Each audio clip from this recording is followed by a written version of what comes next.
Awesome. Very excited to be back this Monday. I know it's hitting the noon hour, so let's kick it off.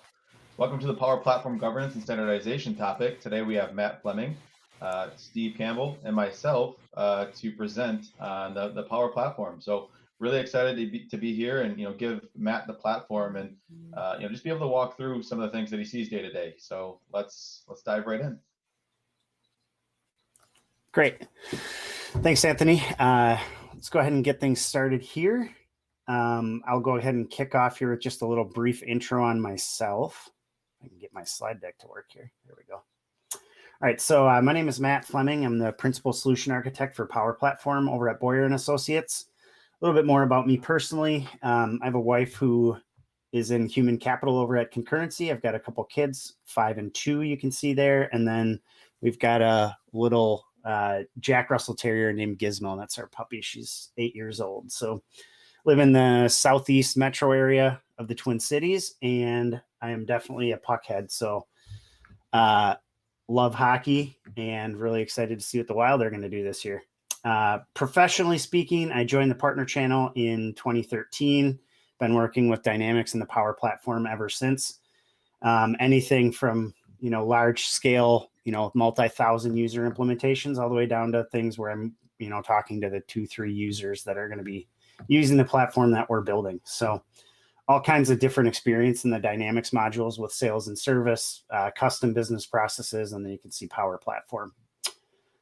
On the Boyer front, Boyer & Associates was established in the late 90s as an ERP implementer. They do GP, Business Central, all that stuff, and have been doing that since the late 90s. And then we established a Power Platform practice last year, right about this time.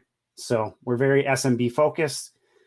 We have nonprofit and association type vertical expertise. Very excited. We found out just a couple of weeks ago here that the Tech for Social Impact team will be featuring us as a launch partner for fundraising and engagement. We're one of only 10 implementers for that. So that's a new and exciting news for us here at Boyer. And like I said before, the team that we established here last October is 100% focused on the Power Platform. So what we're going to talk about a little bit today here is how to standardize and govern the Power Platform for a better user experience. So we're kind of going to break that down into 3 different areas. We'll talk about the COE starter kit. Then we'll talk about one of the modules for that starter kit. And then we'll look at another module that's built around it called the architecture review tool and see kind of all the neat stuff that you can do to kind of help standardize and streamline a little bit. So a brief little note here, this starter kit, everything that you see here today is created on the Power Platform for the Power Platform. So every time I think about this, I kind of reminds me of the movie Inception. So I found this good little graphic to kind of do that there. So, okay. So as we look here at the starter kit slide, there are a bunch of different areas and components to it. So the core component, which we're going to look at here in just a moment here, is the Power Platform admin view. It's a model-driven app, and it's kind of gives you a central all-up view inside of that model-driven app of what's going on across your whole tenant in the Power Platform. There's a Power BI report that we'll briefly look at, and then also some really nice Canvas apps around the starter kit here. So there's a Maker Command Center, which we'll dive into very briefly. There's something that allows us to set flow and app permissions through like a Canvas app, which is pretty nice. Some of the benefits of the starter kit is it really helps us to eliminate repeatable tasks, things that as admins of the Power Platform can drag us down on a daily basis. So you think about stuff if you're in a larger organization and you have everybody really using the platform and people developing logic inside of like a Power App, let's say that's going to get stuff done on a daily basis. What happens to those?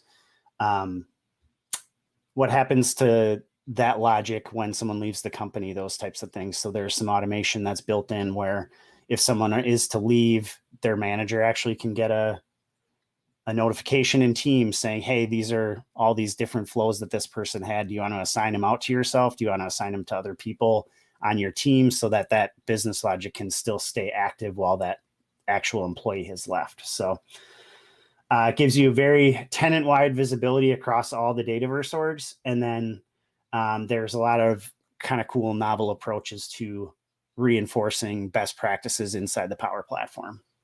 So with that said, I'm going to go ahead and hop in here to that model-driven app here. So this is called the admin view. And what you can see off to the left here is just a lot of the very core components to the platform. So you've got the overview dashboard here, which gives us a highlight of different active environments that we have, who our makers are in those environments, who's making the most apps, who's making the most Power Automate flows, those types of things. And then down the side here, you can kind of see broken down by component. You have some different stuff here. So we're going to go ahead and we'll hop in to the apps here and see what we have here. So let's go ahead and say, I'm just going to pop this open here. And you can kind of see some important stuff for, if you get involved deeply, you can figure out how to build URLs and that kind of thing based on the ID string to go launch that directly from here. You can see which environment inside the tenant things are in, the type of app that we have here. And then one of the other things I think is really nice is it shows us connection references right here. Doesn't give us a real extremely detailed view of things, but we can at least tell here what connections are being used inside of an app. So kind of neat stuff there. Hey, Matt, one thing. Yes. When I see, the model-driven app and you look at like the Power BI reports, which we'll show in a little while, when do you see yourselves navigating towards this model-driven app versus the dashboard? Because I know that they show a lot of similar information, but it's probably not always the same. Yeah, I think you're right there. I actually prefer using the model-driven app to the admin center unless I've got to make settings changes and stuff, just for the simple fact that it seems to be a little bit more performant. So obviously the data is probably a little bit older, but if you're looking at database sizes and those types of things, I don't think it's going to be, that off base. So I tend to use this quite a bit, actually. Awesome. So then we've got the general tab that gives us really kind of high level overview of things. There's this audit tab that's going to come in. Actually, there's an app where users can go and request different environments that they might need. And it asks for things like a business justification, dependencies that it has. And then we can kind of come in and choose, we can set the business impact on the organization as a whole, choose a category for it, choose whether or not we want it to display in an app catalog that you can kind of see later on as well. So a lot of cool stuff there. And like I said, we'll get to see some of those features as we kind of progress through today. So as I go through here, you can kind of see a very similar thing here where you can see on the portals tab, it's going to show me all the portals. It shows me the website name. We have that same kind of audit functionality here. And then in the flows, very similar again, but one of the cool things that it does here, I believe, unless they've changed something. Let's see. Let me find a good one here. Sorry. So where do you find yourself mostly on a day-to-day basis? Do you see yourself, when you're installing these, do you typically go right to this dashboard, or do you go to maybe different components? Where do you see yourself, right when you install this, what's your first go-to? Yeah, I think I start here and then kind of go from here into those other different apps that you kind of use along the way. So, okay. Well, I'm not seeing it here, but I think that there is, oh, here we go. So if I click in that related area, you can see these action details.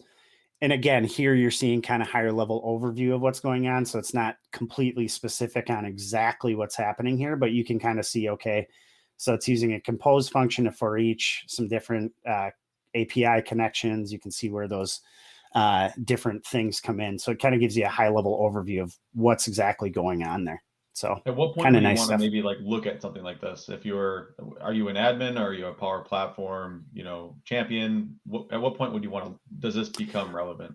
Yeah, I think this is maybe more so for an admin, not necessarily a maker by any means, because if you're a maker, you're probably going to be in the portal itself. This kind of gives you just a quicker way to navigate around and, see here. I mean, this is if I come back here to this list, you can see I've got 50 different flows going across some different environments here. So this might be a good way for you to come in and figure out where something is, because things can tend to get lost based on how you develop or, how other people develop.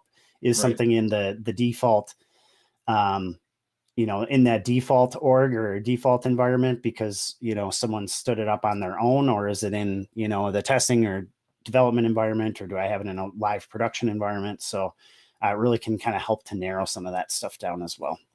Yeah, one of the things that I'm passionate about, with the COE starter kit is that it gives you like this access that we're seeing here that you were just showing with, being able to see all the actions that are inside a flow, or it gives you that insight without having to give yourself actual permissions to it. And a lot of times, people, they don't want, same thing with like SharePoint sites.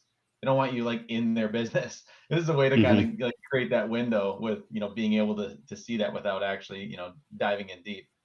Absolutely. And there is, for the times when you do need that stuff, they actually do have a Canvas app where you can kind of go and manage access to some things. So if someone, let's say, was building a flow or building a Canvas app or something like that, and they can't get anything to work, they need some additional help, you could go and add yourself as an owner to that thing. So you could log in there and resolve their issue for them without them there, or, without needing to do a screen share and completely direct them on how to point and click, those types of things. So that's kind of neat as well. The next piece I wanted to cover here is actually the pre-built Power BI report that comes in as well. So there's this introductions tab. If you're going to use this, I would highly recommend that you head here for quite a bit of this information, because it's broken out. You can see there's about 30 different tabs that you have to choose from. So this kind of breaks things down, makes things a little bit easier to see. Again, in here, I think you see a lot of the same functionality of what you see in the model-driven app, and then also in the admin center as well, but kind of just prettied up and maybe a little bit more performant is what I would say on that. So you can see here, we've got 12 different environments deployed in our tenant, and you can kind of see different things like, okay, we've got one trial org that we spun up in August. We've got some sandboxes here, so on and so forth. They have a pretty good capacity tab in here. Probably not going to beat, I don't think, what you get out of the portal, but for some higher level stuff where you're just looking at database sizes and file sizes, those types of things, it's a good stopping point for that. But like I said, I don't think you get into the level of detail that you have in the admin center, where you can actually pop that open on the database level and see, okay, so these are the big tables that are actually taking up all the space. Just kind of gives you a starting point for maybe where to go there. So those are kind of the two things that I wanted to cover there. I'll pause. Do we have any questions here on this first little piece? Okay. Nothing as of yet. Perfect. Then we're going to go ahead and hop over, start talking a little bit more about governance here. So there's a lot of really cool things that you can do just out of the box with the Center of Excellence starter kit here. So one of the first things you see there on the slide is that business justification flow. So when you create an environment, a lot of the time this is very reactive. So when you create an environment, you get a message over in Teams asking you for a justification about things. And then based on whether or not you choose to reply to that, they've already built in some kind of escalation flow stuff so that, hey, I ping Anthony because he just created a new Teams environment, Dataverse for Teams environment. He chooses to ignore that. Now, a week or two later, whatever, Anthony's manager is getting a notification that he needs to go ahead and complete this stuff so we can figure out whether or not that stuff should actually exist, whether that new environment should be there or if he should be operating somewhere else. There's also some things built into the backside of that after that has taken place, you can actually approve or reject an organization or an environment. If you reject the environment, there's already a bunch of weekly cleanup flows. So if I come in, I say, no, I don't want Anthony working there, this flow will run on a weekly basis. It'll remove that environment the next time it runs because I've rejected it. So kind of neat stuff there. Some other things that the weekly cleanup flows will look at are things like empty environments where no data has been added and they're older than 90 days. Anything that hasn't been open or launched within the last 6 months. Of course, that's all configurable. Keep in mind that we're still in the Power Platform world. So a lot of the stuff is driven by flows, so we can go and make edits to those as needed. It also will allow you to do some things like sending email approval to owners for that deactivation process. So maybe it's the, empty environment, and it's only empty because we're still waiting on the business to define some requirements and we haven't actually started building yet. We probably don't want to delete that. So we can, make sure that the owner of that environment is getting a notification before we actually do anything. So. Hey, Matt, we did get a quick question inside of Yes. LinkedIn. One question would be, the model-driven app, is that something that comes with the COE? Yes. Yep. So the way that the COE installs, there is what you saw there is kind of the starter kit. So there are some modules that install with that, and then you can kind of come in and add in some of these other components. I think the governance one is separate, if my memory serves me right. And then some of the other stuff that we're going to see around this nurture in a little bit here, some of that as well installs separately, just kind of on top of that starter kit. So. Yeah, good point. And I thought it was interesting. You were talking about the escalations and the notifications. Imagine being an admin or somebody today, and you had to go like knock on somebody's door for that, or you had to, send them an email yourself or send them a Teams message. I just couldn't imagine not, automating some of these things that the community has put together and Microsoft has supported to make this, reality. It's really saving a lot of time.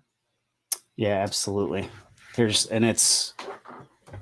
one of those things where as an admin, it's always like, okay, when's the right time to automate some of this stuff, right? And the cool thing about this is it's already there. You just got to go in and flip some switches and define some of this, maybe fine tune it a little bit more, decide if you want things to be cleaned up after 90 days or not, those types of things, rather than actually having to figure out all the logic and go ahead and build that stuff out yourself. So, yeah. Yeah, the Teams one is one of those auto deletes, and I've always found kind of difficult at times, but there's certainly some other ones that are out there where there's some testing involved, and there's a culture shift that comes with that too. When you're installing those, it's like everybody in the organization, anybody that has built this, whether you're the CIO or you're the somebody that, on the shop floor, if you built something, you're going to get a notification. That's one thing that I've always made very clear to the people that, hey, we're turning this on. We can't say don't send this to leadership. They're going to get pinged on this every week.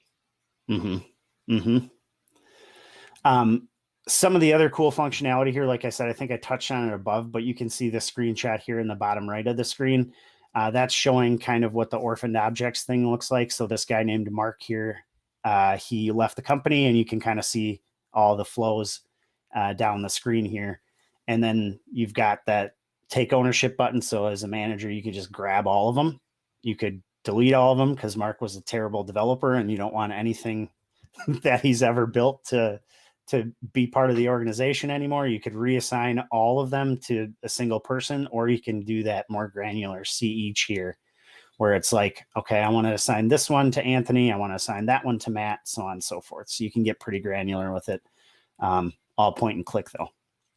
So, and again, that's the thing that, as the approach they take here is, hey, go notify the person's manager. So now me as a Power Platform admin, I'm not involved with figuring out. I don't need to necessarily know much about what's going on and the processes that were being built there. We're just enabling the technology, really, right? Letting the team kind of sort out their requirements. Such a great feature here. And I think it's hard to kind of overstate just how useful this one is. I'm sure we've all been in places before where so much tech debt and so much things after people have left is just messy. I really, really like this feature, right? This makes it so easy. This is a fantastic one. Well, and I think too, the other side of it is, how many times as a consultant have I heard, hey, why did this one thing just suddenly stop working? It's like, I don't know. Who built it? Did they leave? I feel like the answer to that question, 50% of the time you ask it, is yes. So it's like, okay, well, we have to just go and reassign stuff. So it's taking that part off the plate for sure. So yeah, definitely. On the back side here up in the top right, you can see this is a screenshot of the Developer Compliance Center. I think we might see this one later in the slide deck as well, but just kind of wanted to throw up a screenshot in there. So when someone's putting in those requests, like I said, I mentioned that it asks for the business justification and those types of things. Within that app, it is going to kind of color code this thing for you based on, if field X, Y, and Z are filled, then, we can adjust the coloring on those. So pretty neat stuff there as well. All We've right. got some comments, I think, rather than questions from the LinkedIn. And Ralph's kind of making the point here saying, the COE, it's table stakes for any organization with M365 using Power Platform. And he kind of goes on to say, it's good as well. It's a package, not just a kit. So you can customize it. You can use parts that you want, all available through GitHub. So a really easy solution there, just to customize exactly how you want. Yeah, I was nervous about deploying it the first time I did it back early in the summer, late spring, about how much of a nightmare it was going to be, and I was pleasantly surprised with how easily things import. It asks you for some things environment variable wise that you got to put in, those types of things, but for the most part, it's kind of point and click. There's a few things I think you have to set up afterwards, and a couple things with the flows where it's like, okay, you have to turn this one off and run it, and there's a good guide for that, and I would say it's really well done. So awesome. Okay, so we're going to switch over. Let's look at the nurture stuff that they offer here.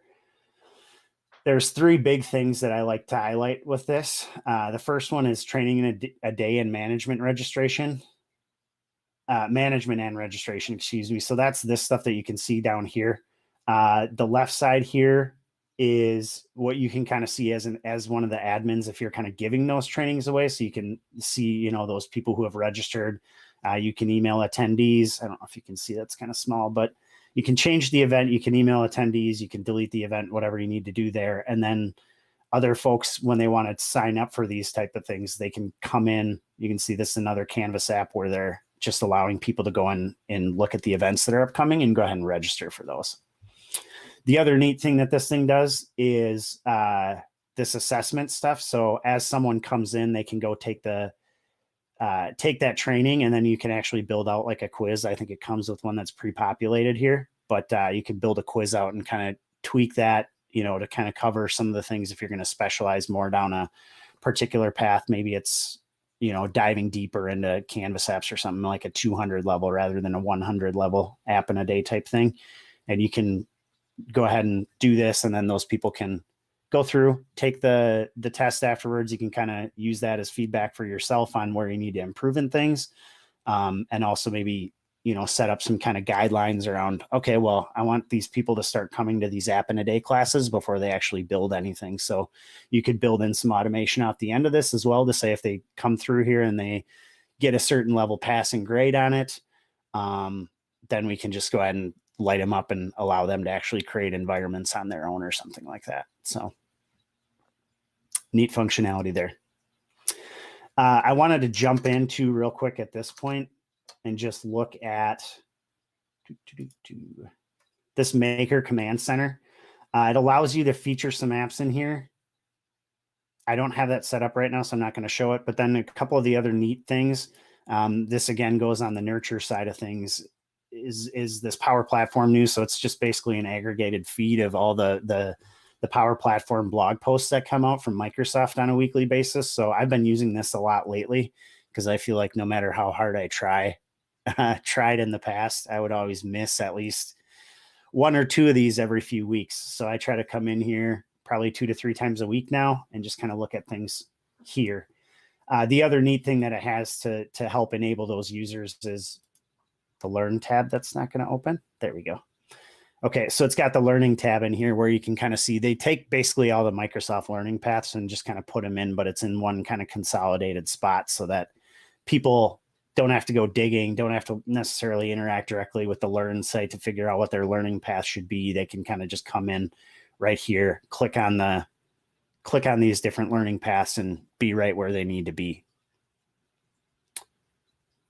Yeah, this one in particular, I being developed a little bit, more recent than not. It's very exciting to see them being able to, just put all of this in one spot. Again, this is kind of like that one-stop shop where now people can go to and find, relevant information, enabling them to come out here and not only educate themselves, but then point other people in this direction too. And one of the cool things again with all of this is that we can place all of this in Microsoft Teams or where they work today. I mean, if you have some command center or some type of SharePoint intranet that points people in the right direction, from a low code, no code strategy perspective, or people that are digging into it and they're showing, this is where people get started, you could link directly to this app and then allow the Power Platform, the COE kit, to kind of take on the brunt of the work, getting them into the right spot. So this is really exciting.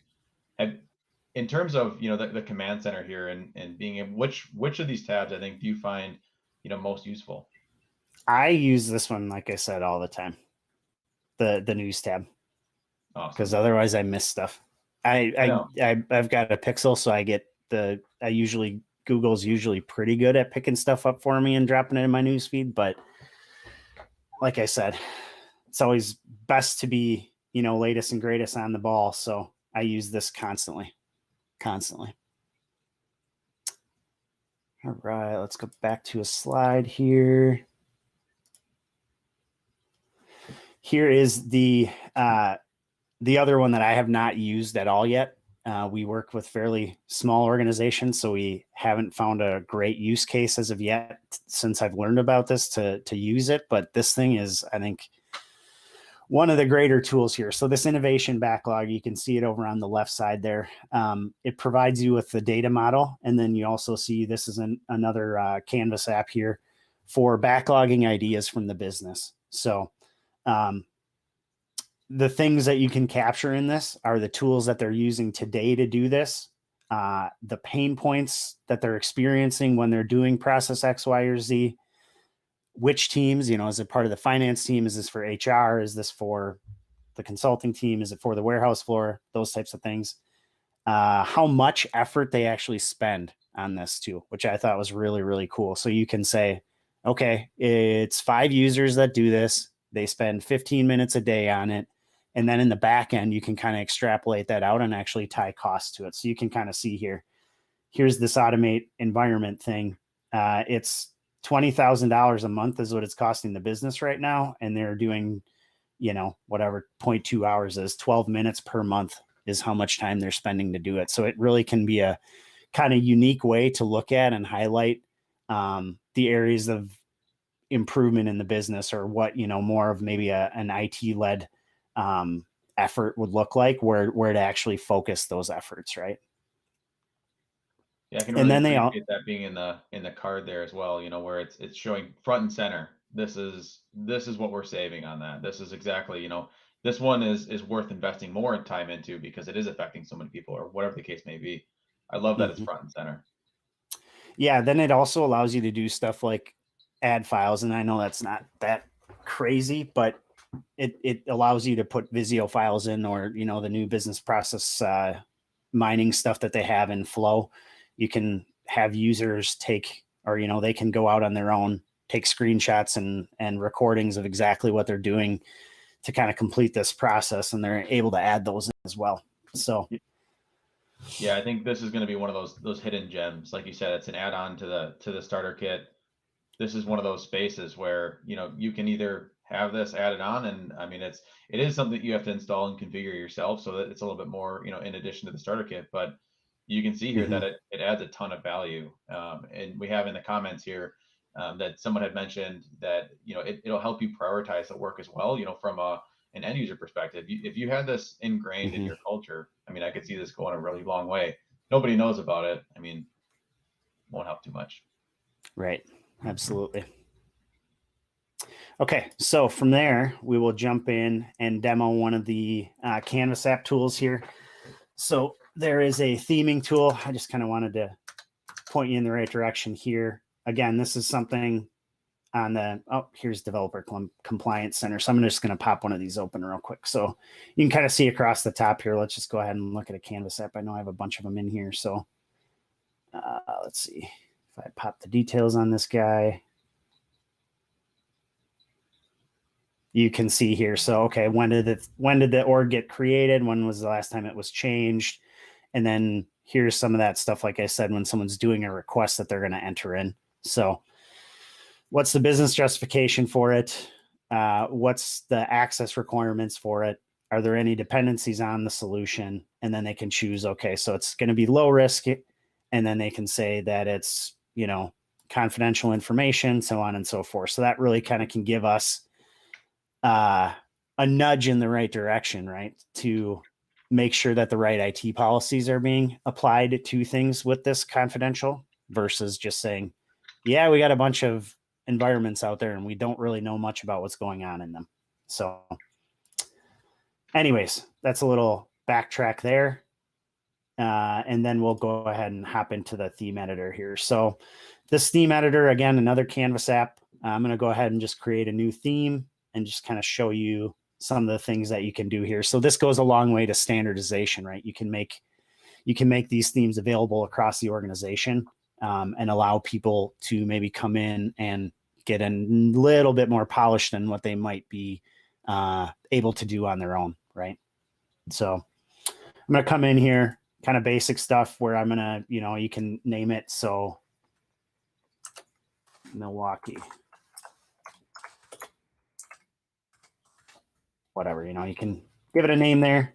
We can change some of the values here, the coloring. So I'm going to make a blue button for today. We can do things like round out those buttons. So these are things that, as someone who makes an app, if you're doing this on a daily basis, you're probably going to be familiar with this, but thinking through to folks in the organization that don't develop a lot, but they just went through that app in a day.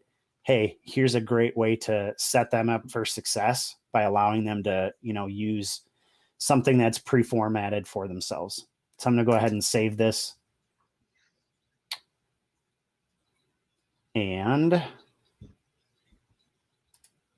go ahead and hop over to the settings here. So once we save that, what it's going to do is ask us to just jump through a few hoops. So go create a new app, pull out the MS app file for that, and then upload just a generic MS app file after we make this theme name, like we update the theme name on it. So we go ahead, we do this stuff, then we hit complete. And then what that looks like on the other side of the coin here. So there's this editor tool. And then we also have the theme gallery tool. So you can kind of see in here, I didn't publish this one, so it's not going to show up, but you can see the other three that were there. So then I can come in, I can click in the view here, let it load. And you can see here now. Go ahead. Oh, sorry. The question that I was thinking of is, at what point would you want to use something like this? Is this something that every organization should have? Is this something that you're thinking, half, or like at what point would they want to implement this? I mean, I would say the sooner you can get to this, the better, right? Because it's less rework that has to be done in the future. And ideally you do have the same look and feel across your apps, no matter who built them. So again, we work in a smaller space, but internally, we haven't done a ton of Canvas apps in the last year, but I'm working on kind of putting something in place here so we can actually do this for our clients as well. So that, hey, doesn't matter if I worked with these people and then 6 months later we have a new project and someone completely new, or it's me again and I don't remember what we did for theme X, Y, and Z. No, we just go in, grab out of the theme gallery, get the app file here. At the bottom of the screen, you can kind of see. So you get all that presentation level stuff up here, but then you get the actual file to download here, and then you just use this file to, as the start of a new app. So, and I think these themes, I mean, it's the same in the Power Platform and in Power BI when we have the themes. Not only is it for that consistency, that really nice feel across the company, it's so helpful for newer users as well, as you were saying, those who haven't maybe done this as much, won't really know where to go and what colors to pick. These just make it so easy, and I'm really fond of kind of the themes, anything like that, where you can drive their consistency and make it easier for everyone. Yeah, Steve, you bring up a good point, and I think where my mind goes is sometimes what I'll see is all the logic is done, the app is basically ready to go, but then we see people like trying to like edit the colors and like do all that last bit of finished touches, and that's where something like this would totally just remove that time. And I think that's where you see the real value here too. Yeah, and that can be an overwhelming task too when you've got a full app built out and you've got 25, 30 different components and you got to go change the colors on each of them kind of individually, right? versus just starting from the right spot. Yep. It's like, oh God. So then it's like one of those things where you have anxiety about doing it and you brush it off, and then your app never looks like it's finished, even though it's doing the right thing. So Right. And a lot of times it has to do with that user experience. I mean, this is what that's going to be able to provide, is just the right amount of contrast, the right amount of colors, and just being able to give that extra little push, to drive that user experience, ultimately gaining a little bit better of adoption. One other thing I didn't mention here too is you can add pictures and icons and those types of things as well. So if you've got kind of a standard icon set, you can add those as well. So it's like, again, from like a branding and a user experience point of view, you probably, if you work for a company of a decent size, you probably have 3 to 4 to 5 to 6 to 20 different logos or, different ways to see the brand. And it's like, okay, you give them 5 that they need then, and they can just pick from those at that point. So then the last thing that I had here was just kind of a really simple, I just have a Canvas app where I went and added the app file in here. You can kind of see the button here. You can see I'm on the fill, and I just wanted to kind of show you primary color value. I can go ahead and change this here then to like 3, I think. Yep. So now we have a black button in place. Can do the same thing with the color on the text too. So we'll make that 2. We should have a nice orange and black button. Very beautiful, I know. But that stuff's all there. And then if you ever have, I'm going to search for it. There it is. So if you ever have questions about what's in there, this is basically what that theme editor does for you, is give you all your variables that you can work with here. And then when you add those things to the form, they should come in with the primary color set as well. So any questions on that one? All righty. We will hop over architecture review tool. So yet another demo. I'm going to hop in here. And you can see here, Canvas app again. I feel like I'm getting sick of myself saying that. And this tool was built out by the Microsoft team, one of the couple of solution architects on the fast track team. And they did this because they were spending a ton of time. His literal words out of his mouth was, I was getting a lot of issues about performance with Canvas apps. And they would all come to me eventually.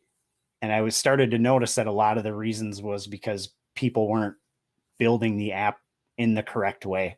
So I would go in, I would do some things. It would take me, between 4 and 8 hours to review any one of these Canvas apps that were more complex that a customer had. And it was just too much, right? So that guy, that's basically his whole job, was doing architecture reviews on these things. So they built a tool, and he said with this tool, he was able to take those 8-hour sessions even and compile them down all the way into like 30 to hour and a half long reviews and get everything that he needs out of here. So pretty powerful stuff. You can kind of see in here, I can go ahead and add a new review in here. Not real complex here. You give it a name, describe what it is. Then you can either upload a file, or you can choose an app that you've got in the current environment as well, or across the organization, excuse me. Okay. So I will go ahead, cancel that out, and we'll just kind of hop into one of these. So I'm going to click the review button. So what happens, you upload that file, or you point it at a particular app. You can also extend this obviously further. You could build this to run anytime that an app was deployed into an environment, those types of things.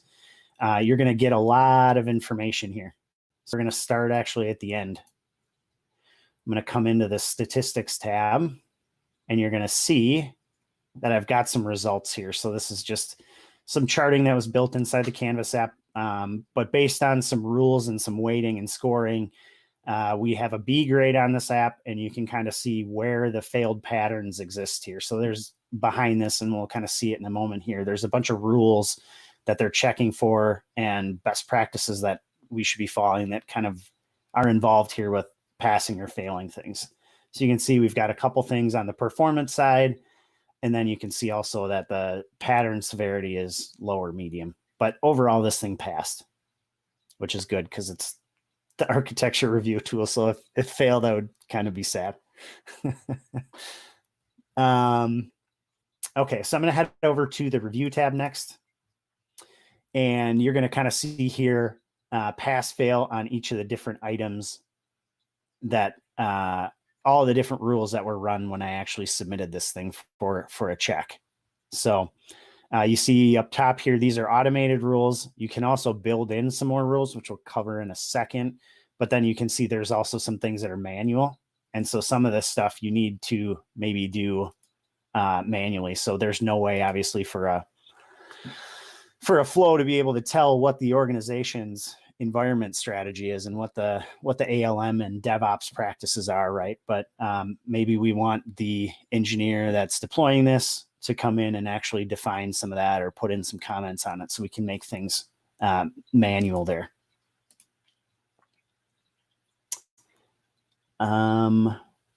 Again, I said we can do some pattern stuff here. So you can go ahead up here, click there and add in new patterns. You can choose like what kind of a pattern it is, severities on it, those types of things. And then one of the other cool things is you can actually put in URLs, like help URLs for people, so that when they're inside looking at something that's failed, you can link them. You can not only tell them what the problem is, but you can at least get them, you know, maybe the first step down the road to this is how you might resolve this kind of a thing. So again, nice. You can build in those best practices almost right into the tool, linking people, you know, right to it. Like this is a repeatable, you know, thing that we're seeing here. It's just and this is a really good example of that.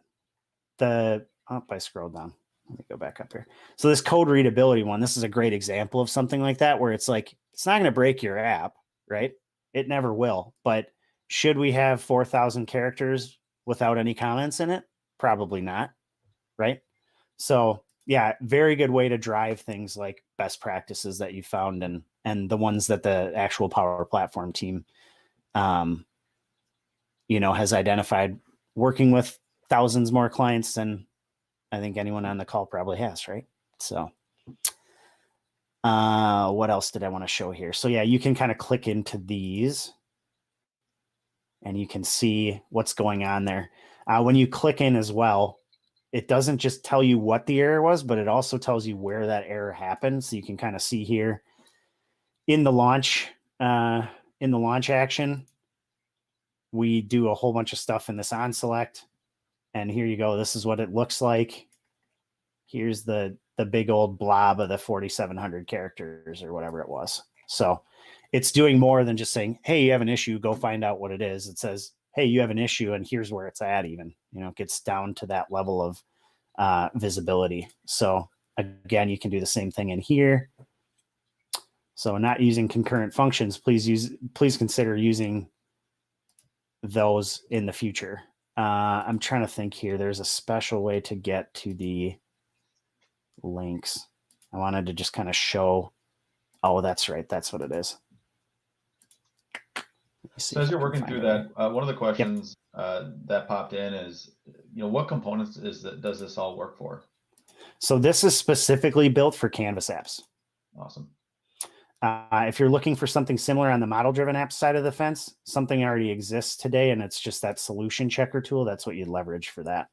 And that solution checker would also catch some things as far as if you had a Canvas app in there. I believe it does catch some stuff, but not everything. So, all right, I can't find the link thing, but ideally what happens here is when there is a learning resource associated to this, you can click this, it flies out, and then it'll show you the 2-3 links or whatever that you might have as options to kind of try to resolve this. If it's something that we can point to, whether it's Microsoft Docs or an internal SharePoint site again, or something like that. So. Wow, very powerful. We'll head over to the overview tab. So you can kind of see here, showing us a whole bunch of stuff. These are selectable, but that doesn't actually do anything, just to call out there. But you can kind of see these are some of the advanced settings and things that you can select here. You can see all the different files that are pulled into the app in particular, and then shows you screen type information. And then the other one that I just nerd out on, I think this is really cool. This code viewer is literally pulling all the code that's in that MS apps file. And and pulling it all in here so you can see it. You can filter it by screen. And then you can also do just a full text search on it to find whatever you think you might need. So just trying to think anything else there. Yeah, I think that's about it on that one. Let me just check my notes. And then the other thing that you can do here too, if I come in, I want to actually go to the review. Just a little bit of extra functionality. After this thing runs, if you want to, you can click this email button, and I think it gives you an option on who you want to send that email off to. So when I sat in on the demo for this product as well, they were using this, Microsoft was using this internally, I think, to as part of their DevOps pipeline, actually. So abstracting away the Canvas apps layer of it, but running all the rules behind it, and then based on whether or not it passed or failed, either stopping the deployment or allowing it to go through to production level environments. So pretty neat stuff. That is very exciting. I think the one of the things that sticks out here in my mind is the ALM for makers. There's a component out there that you can add on similar to this component, where it's more of an add-on to the COE starter kit. It sounds like they work complementary to each other, where this one can focus specifically more on the Canvas apps, and then in terms of the ALM for makers, that's going to be more the solution based. And I know that all about that world, coming from Dynamics. More than I ever wanted to. So that, I think, really kind of wraps it up for me. So I'll open it up for any other questions or feedback. If you get a copy of the deck, links on the last page for some of the starter kit, explaining what it is, how to set it up, then the theming components and all that good stuff. So awesome. Well, this has been really great. I will leave it open here for a minute or so for questions, and make sure that we incorporate any of that in here. I mean, this is just, there's so much information here. It's either I feel like you're between two things. You're like, you could do a 2-hour session, or you could do, a brief session. And it's always tough to find that middle ground, because you could just, there's so much there. You showed, just the faces of that, but being able to dive into the code there and show how some of those things are done would be phenomenal at some point. Maybe we get you back to do that. We could probably do that. I could go deeper dive on some of these. Yeah, so that'd be really exciting. I've been meaning to. I just haven't had a reason to document everything and get it into nice decks. So forced me to come back. Even being able to contribute, to the GitHub and things of that nature. Actually, one of the most recent contributions that I've done with the COE starter kit is that the archive process, which is notifications to all of the makers that if their apps or flows haven't been published in, let's say, the last 6 months, you can modify that attribute. But if it hasn't been published in the last 6 months, that send a notification to the owner, and then try to get them to republish. It's gonna not only allow them to patch any security things that may be going on, but also it gives them the updated versions of Power Apps or Power Automate. In that case, that one actually just got released inside of October, which now you can remove the notification on environments or on specific components. And the great thing about that is, specifically for the Dynamics world, where you guys aren't always out there publishing every 6 months. It's a longer term app than, let's say, a Canvas app, where there's a lot of more moving parts versus where model driven has been around for so long. I laugh. I say, show me a Dynamics implementation where you haven't published a solution in 6 months.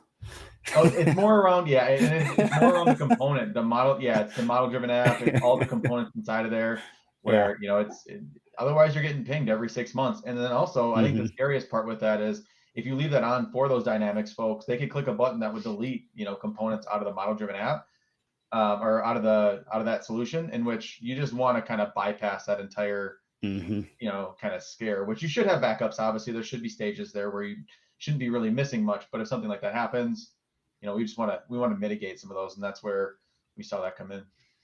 Absolutely. We do have a question from LinkedIn, and it's asking tips for governing data loss prevention. Any tips and tricks on that one? Throw a bit of a curveball here. Yeah, that's a curveball. I don't have anything queued up for that right now. Yeah, I think it just depends on the organization, how large they are, who, if they're a smaller organization, maybe it'd be a little bit more open depending on, if you're a small organization and you work in insurance, it's going to be a little bit different than a small organization and, you're doing manufacturing. You're dealing with different types of data in that sense. So when it comes to the default environment where they can, it's their playground, you're going to want to, maybe lock that down a little bit. I think that goes the same thing for enterprise, when you're modifying, what is needed there in terms of your DLPs, you give people these places where they have very specific environments for, entertaining specific ideas or building out solutions in those senses. Same thing with, Matt, in your world with Dynamics, you guys need a certain set of connectors that you typically use. So opening those up for those Dynamics users and giving them environments to play in, that's where I see, that it can be pretty standardized. But when you have business users that are brand new, that are citizen developers asking to production data, you're going to want to give them a very, they're going to need a business case in order to put something like that through. Mm-hmm. Awesome. Someone asked a while back about licensing the product. This is all freely available, downloadable on GitHub. So someone had asked if you license the product and your license runs out, what happens? So obviously you still need the Power Platform licensing behind it, but the solutions, the Canvas apps, everything we saw today, model-driven apps, all that stuff is free to the community. So, which is crazy. I mean, the amount of updates that they've had in the last couple of months has been phenomenal. I mean, you can't go in one month and expect it to be the same as the next month. You really have to dive in, have somebody that's almost dedicated to it. You could even add that to the list of things that pop up in your news component that you showed earlier. That'd be really cool to see the releases there too. So if they are showing absolutely. there, then you want to connect that in. I should probably go update. I'm guessing this one's 2 months old right now, so I'm guessing there's a release I missed. One of the questions here is how do you update, or upgrade the COE into newer solutions? What does that look like for you? So ideally, and I think the community that's behind and involved with this, it should just be that solution import process inside of the Dataverse. There shouldn't be much more to it than that. I haven't done it many times, but I've never had issues when I have. So ideally, if you can, and is it a managed solution? Is it not managed? It's managed.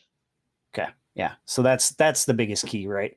Is just work with the managed solution whenever you can. Always build on top of that, make your customizations and push it out to a different environment kind of a thing if you need to. If you don't want to just use what's there, I think that's probably the biggest advice. Always use managed. Yep. Then Definitely you don't have dependency issues when you try to upgrade things. So I guess what type of issues have you seen, when you do that in the dynamic space? Something that we can look out for and maybe if we haven't hit it yet because it hasn't matured as much as let's say like the dynamics, sales or customer service. Yeah. So overall, there's some weird things that can happen with forms when you do managed solutions. A lot of the times best practice, even within a managed solution, if you're, let's say, using the sales module or something like that, even within a managed solution, I would always say, don't customize the sales form they give you, go make a new one. Because what happens is if you've got two forms that are the same across two different managed solution, the system tries to be intelligent and make a best guess at which things from each form should appear on the new form. It tries to merge them together, and that process doesn't always work great. So situation where it's like, hey, we've got a extra, very industry specific field on the account form that, is provided with like the Sales Pro app. And then Microsoft goes and adds the Insight Assistant to the app. And now my field disappeared. Where did it go?